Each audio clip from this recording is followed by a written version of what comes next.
Narpoli police Thane येथे सोनसाखळी चोरी chain स्नॅचिंगचा गुन्हा दाखल होता. या गुन्ह्याचा समांतर तपास गुन्हे शाखा घटक 2चे पोलीस निरीक्षक अभिया सोनवणे आणि त्यांची टीम ACP शेखर बागरे यांच्या परीक्षणामध्ये करत होते. त्यामध्ये अब्बास उर्फ बट्टा युनुस सय्यद राहणार आंबिवली कल्याण ठाणे हा आरोपी निष्पन्न झाला. त्याला PSI पाटील गुन्हे शाखा घटक 2 आणि त्यांच्या टीमने बिदर कर्नाटक येथून ताब्यात घेतलं. त्याच्याकडून एकूण 20 चेन स्नॅचिंगचे गुन्हे उघडकीस आले आहेत. ज्यामध्ये 232 ग्रॅम सोनं ज्याची किंमत अंदाजे 30 लाख इतकी आहे इतकं सोनं जप्त करण्यात आलेलं आहे. सदर आरोपीला आज भिवंडी शहर पोलीस ठाण्याच्या गुन्ह्यामध्ये रिमांडमध्ये घेतलेलं आहे. त्याला मान्य न्यायालयामध्ये आम्ही हजर करून पुढील रिमांड घेणार आहोत. सर कशी होती त्याची मोडस?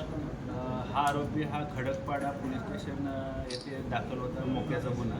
त्या मोक्याच्या गुन्ह्यामध्ये ह्या आरोपीने आणि त्याच्या साथीदारांनी पोलिसांवर हल्ला केला होता. त्या अनुषंगाने मोका दाखल होता. या मोक्याच्या गुन्ह्यामध्ये तो फरार होता 2023 पासून. त्यानंतर देखील त्याने ठाणे पोलीस आयुक्तालयाच्या क्षेत्रामध्ये विविध प्रकारचे चेन स्नॅचिंगचे गुन्हे केले होते आणि त्याच्यावर यापूर्वी देखील काही चेन स्नॅचिंगचे देखील गुन्हे दाखल आहेत. सर, यामध्ये अजून काही आरोपी ताब्यात येण्याची निष्पन्न होतील का येत्या काळात, आणि कशाप्रकारे तपास सुरू आणि कशाप्रकारे जे आहे ही चोरी करायचं, म्हणजे बाईकवरनं केली जायची, घरातनं घरफोडी करून केली जायची?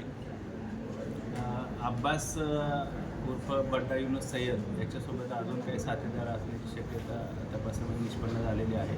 त्याचबरोबर त्यानं सोनसाखळी चोरी करण्याची असण्याच्या गुन्ह्यामध्ये जे सोनं चोरलेलं आहे ते कुठल्या ज्वेलर्सला विकलेलं आहे किंवा अजून पण त्याचे साथीदार या गुन्ह्यामध्ये सामील आहेत का, त्या अनुषंगाने गुन्हे शाखा घटक 2चं पथक अधिक तपास करत आहे. आणि कितीचं 30 लाखाचा मुद्देमाल आहे आणि कुठे कुठे यांनी घरफोडी केली आहे? 232 ग्रॅम सोनं आहे, अंदाजे 30 लाखाचा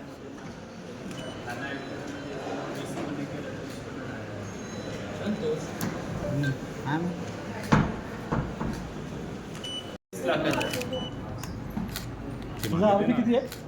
आरोपी सर एक मिनिट सर एक कॉन्टॅक्ट करा. सर कॉन्टॅक्ट करा ना.